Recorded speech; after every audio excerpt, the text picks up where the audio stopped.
I look at this one, it says a fundraiser selling milk chocolate and dark chocolate candy bars. The ratio of dark chocolate to milk chocolate should be 3 to 5. And so this is that same ratio we were talking about before.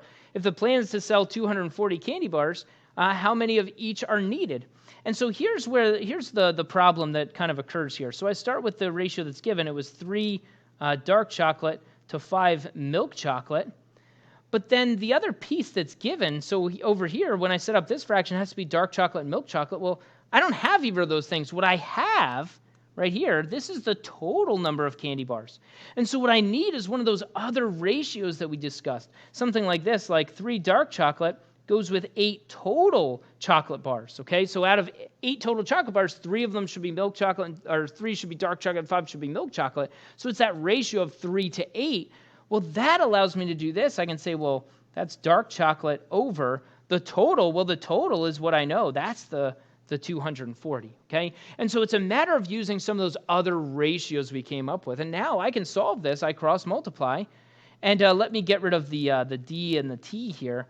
This one, I could leave that as my variable, or I could call it X if that makes you more comfortable, okay? But get rid of those labels. Cross multiply. 8 times X is an 8X. 3 times the 240 gives me 720. And now once again, I'm going to divide each side by 8.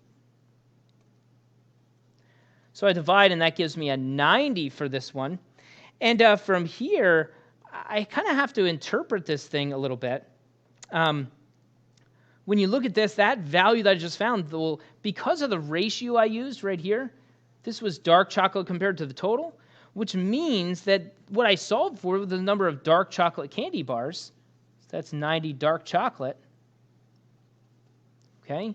But now the question still remains is how many milk chocolate candy bars? And so I could either go back to the drawing board and say, okay, well, the ratio of milk chocolate to total is 5 compared to 8. So every out of 8 candy bar, or when looking at 8 candy bars, 5 out of those 8 would be milk chocolate.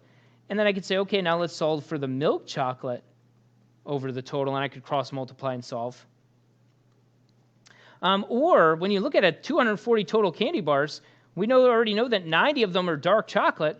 Well, I could just do 240 minus the 90, okay? And it gives me 150, okay? And really, I'll get the same thing if I cross multiply and solve down here. In fact, maybe I should finish that off. 8m equals 5 times the 240. That's 1,200. And then we're going to divide each side by the 8. Okay? So we get the same thing. It's just a little bit more difficult to get it going this route. Okay? But again, the idea is to make sure that each ratio is set up the same way. And so if the ratio I have is milk chocolate and dark chocolate, but the thing that I'm given is total, I need to write a new ratio that involves the total. Compare those things to the total so that I can make those ratios match in terms of the structure.